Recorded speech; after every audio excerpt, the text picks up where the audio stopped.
Sripada?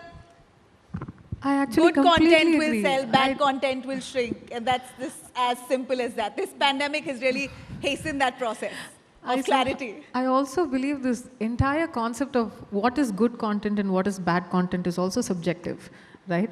Something that I might like, you might not. A type of comedy that I like, you might not. I might like acid rock, you might not. You might call it noise. However, there is something that there is a marketing machinery. There might be really deep pockets for people to actually push a film that, generally people will say it's not such good content. But again, I somehow am not in this space as an audience and also as somebody who's in the industry, but I'm only a singer. I'm hired by a composer to sing in a movie, and as long as the Tamil industry is concerned, it's not happened for the past 2.5 years, ever since the Me Too movement. That's a different story. But overall, I somehow believe that this entire concept of what is good content and what is not so okay content is very, very subjective. And I don't feel the need to place myself on a pedestal where I decide good, bad, get out. So I can't. So you're saying as a simple viewer, you'd like all choices of viewing. Yes. OTT has that provision, right? You can host all kind of content. No, it's fantastic that the OTT is there, but what was worrisome was that the industry never welcomed it wholeheartedly. It seemed like there was a certain amount of resistance from the start. While in the West you saw the OTT booming, in India it still took that long. Mr. Dhananjay?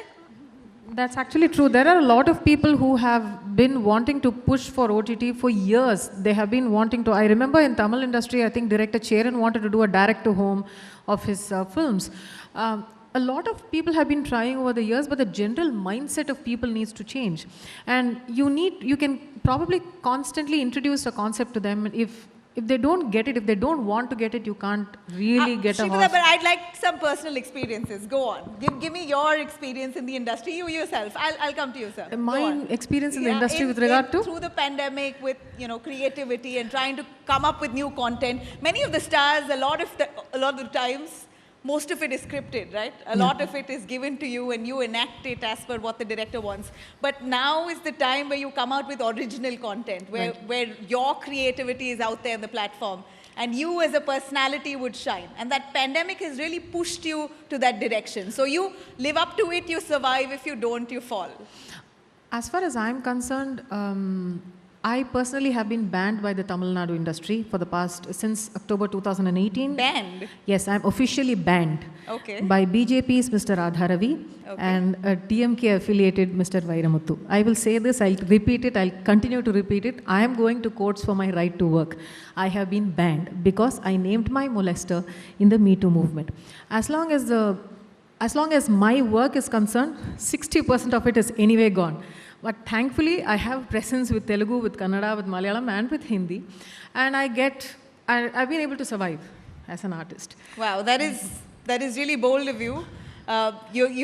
When I say bold, I mean to say you've picked up, you've moved on, not sat down like a victim. No, the system can be very victimizing. Let me also tell you, you feel very alone. And to not feel like a victim is not something that that's not an award that I'd like to give myself. I am privileged. I have the privilege of having a very supportive partner, a supportive family. But what about the others who don't have the wherewithal to take a case to court, don't have the wherewithal to take all the abuse? I get targeted abuse from across political parties because I ask them why do they need to platform the very molesters that have been named by so many of us. And has anything happened to your complaints? Nothing changed. Did you file a complaint? I have filed a complaint. Actually, a complaint, it's like Priya Ramani's case, where she had a defamation filed on her. I am actually fighting for my right to work, saying, give me my right to work. Let me choose to work. How have they stopped work for you? It's actually a pan-industry ban. It's a dubbing union ban. Mr. Radharavi heads it. He is a part of the BJP. And he has banned me. And once Radharavi has banned you, nobody will want to work with you because it's a union ban. So they give a diktat.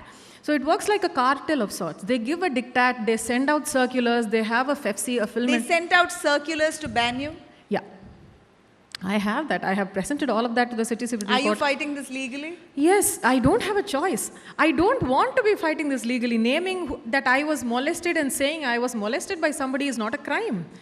It's fact. 17 women named Mr. Vairamuthu. Mr. Radharavi himself has been Did named. all of them face similar ostracization? Definitely not. Mr. Vairamuthu is absolutely fine. Mr. Radharavi is still the president of the dubbing union. He is very, very powerful apparently with the Tamil Nadu BJP. No, you said 17 women named them. So one of them is in the US. 3 of us came out openly and named him. The other woman lost her career several years ago for refusing to bow down to Mr. Vairamuthu's demands. So we are all individually fighting our own battles that we are all capable of, right? In a way, the system has victimized me. I don't want to be the victim. Who wants to be the victim, yeah?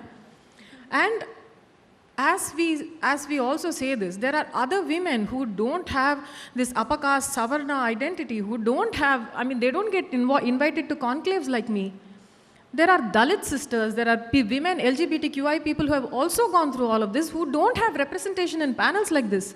How much longer will only I be sitting here? When will I see women who need to be here speaking to other women who want to see that here's a sister that I can identify with? Everybody doesn't identify with me. My struggle is very individual. And it's very upper caste. Do you really believe that women in trouble don't identify with you? Because I do know Yes, that this they pandemic do. has put a lot of women in Yes, distress, a lot of especially- men too. Absolutely. Relationship struggles, Yes. staying confined in a house, in a room, in quarantine has really thrown personal life out of gear. Absolutely. Domestic violence has increased immensely. Absolutely. Would you like to address that? Child sexual abuse has increased, domestic violence has increased, and most importantly, what we have also forgotten to identify is what people with disabilities have gone through. They are dependent on a family member, they have faced utmost violence, and they have been completely othered by the entire system, by societies. I've been a part of some of these panels where women with disabilities speak about how they have been othered not only by their own disability, but also by the fact, imagine visually impaired people, imagine hearing impaired people.